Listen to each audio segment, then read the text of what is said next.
May I come in sir? হ্যাঁ এসো। রাহুল, এটা তোমার কোম্পানি? হ্যাঁ এটা আমার কোম্পানি, আসো বসো।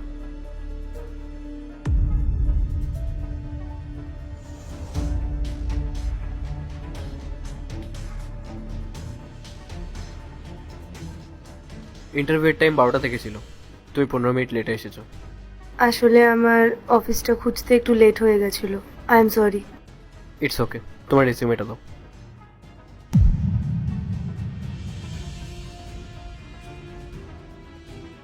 রাহুল, তুমি এই বাড়ির অতিথি না, তুমি এই বাড়ির বউ, তাই তোমাকে বাড়ির কাজ করতে হবে। কেন করতে হবে? আমি কি এই বাড়ির কাজের লোক নাকি? আমি যখন আমার বাবার বাড়িতে ছিলাম না, তখন এক গ্লাস জলও গড়িয়ে খেতাম না, আর তোমার বাড়িতে এসে আমাকে কাজ করে খেতে হবে? যদি তুমি না করো তাহলে কি বাইরে থেকে কেউ করতে আসবে? আমি কি জানি কে করবে, কিন্তু আমি করতে পারবো না। আর একটা কথা কান খুলে শুনে রাখো, এই সংসারটা না আমার বাবার টাকায় চলছে। কি বলতে চাও তুমি? কেন তুমি জানো না? 6 মাস ধরে তো বাড়িতে বসে আছো। সংসারটা কিভাবে চলছে? আমি যৌতুকে যে টাকাটা নিয়ে এসেছিলাম, সেই টাকা দিয়ে এই সংসারটা চলছে। না আমরা কোনো যৌতুক চেয়েছি, আর না আমরা জানতাম ওটা কোনো যৌতুকের টাকা। তোমার কাছে টাকা ছিল, তাই আমি তোমাকে বলেছিলাম যে বাড়ির কাজের জন্য টাকাটা খরচা করো। এই সব কিছু আমার বাবার টাকায়। আমার বিয়ের সময় আমার বাড়ির থেকে যা যা জিনিস এসেছে, সেই সব কিছু যৌতুক হিসেবেই ধরা হবে। তোমার সাথে কথা বলাটাই বেকার।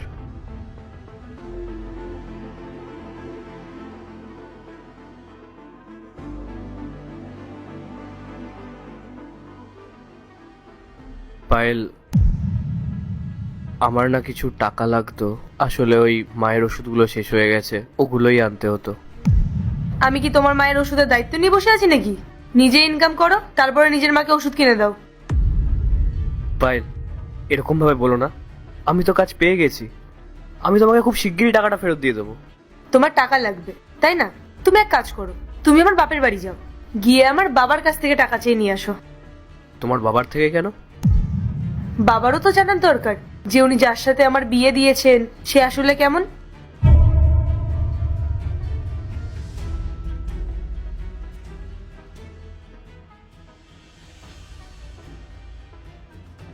মার আওয়াজ কি তোমার কানে যাচ্ছে না? মার কাশি হচ্ছে, মা বমি করছে। আচ্ছা, তুমি যদি মায়ের একটু খেয়াল রাখো, বাকি গিয়ে এক গ্লাস জল দিয়ে আসো, তাহলে কি তোমার খুব বড় ক্ষতি হয়ে যাবে? না আমি ডক্টর, না আমি নার্স, আর না আমি এই বাড়ির কাজের লোক। তোমার মায়ের জন্য যদি তোমার এতই চিন্তা হয়, তাহলে তুমি একটা লোক রেখে দাও না তোমার মায়ের দেখাশোনার জন্য। আমি কোনোদিনও ভাবতে পারিনি তুমি এতটা অহংকারী হবে।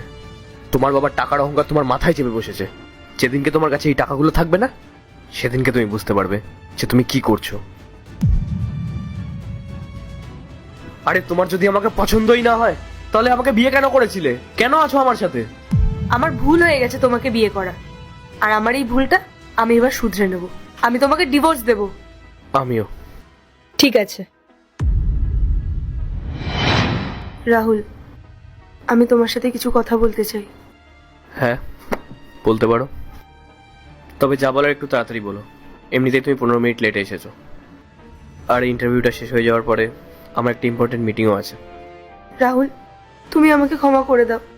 আমি জানি আমি তোমাকে যে কষ্টটা দিয়েছি সেটা সহ্য করার মতো না।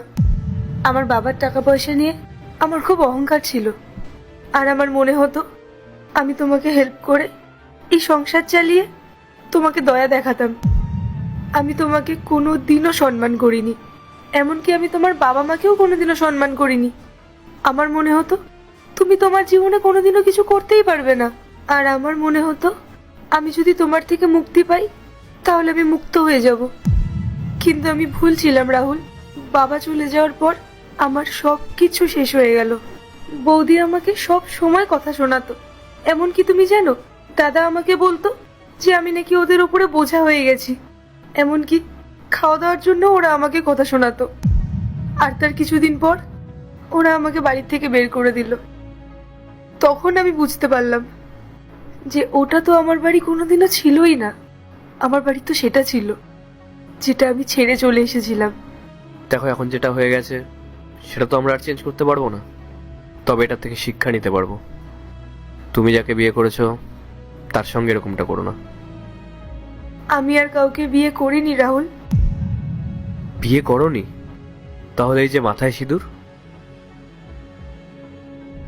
এই সিঁদুর আমি তোমার নামেই পরি রাহুল। আমার নামে মানে? আমাদের তো অলরেডি ডিভোর্স হয়ে গেছে। হ্যাঁ, অন্য কাউকে বিয়ে করার কথা আমি স্বপ্নেও ভাবতে পারি না। আমি যেদিন থেকে রিয়েলাইজ করেছি যে আমি তোমার সাথে অন্যায় করেছি, সেদিন থেকে আবার আমি সিঁদুর পরা শুরু করে দিয়েছি। তবে তোমার কাছে ফিরে আসবো সেই জন্য না, আমি সারা জীবন তোমার সাথে থাকতে চেয়েছি রাহুল। কিন্তু আমি ভেবেই নিয়েছি আমি কোনোদিনও আর কাউকে বিয়ে করব না। এভাবে হয় না পায়েল, জীবনটা অনেক বড়, এভাবে একা চলা যায় না। আমি যার সাথে থাকতে চাই সেটা তো আর এখন পসিবল না। কেন? তুমি তো আবার নতুন করে বিয়ে করেছো, তাই না? না, আমি বিয়ে করিনি। আমাদের ডিভোর্স হয়ে গেছে, 5টা বছর হয়ে গেছে রাহুল। তুমি এখনো কেন বিয়ে করোনি? কারণ আমি চাইনি যে আমাকে আবার কেউ ওরকম ভাবে কথা শোনাক। তাই আমি আমার পুরো ফোকাস আমার কাজের ওপর দিয়েছি, আর একটু একটু করে এই কোম্পানিটাকে তৈরি করেছি। আর সত্যি কথা বলতে, তোমাকে ছাড়া আর অন্য কাউকে বিয়ে করার কথা আমি ভাবতেও পারিনি। রাহুল, তুমি প্লিজ আমাকে ক্ষমা করে দাও। আমার অহংকারের জন্য তোমাকে কত কিছু সহ্য করতে হয়েছে। I am really sorry.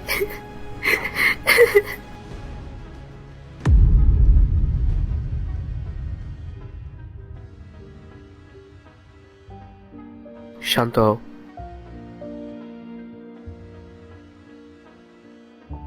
তুমি আমাকে বলো, তুমি আমাকে ক্ষমা করে দিয়েছো? ক্ষমা? ক্ষমা তো তোমাকে আমি কবেই করে দিয়েছি।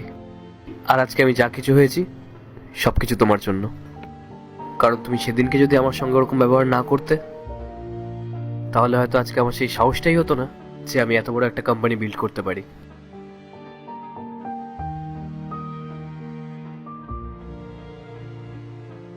রাহুল, তুমি কি আবার আমাকে বিয়ে করবে? হ্যাঁ,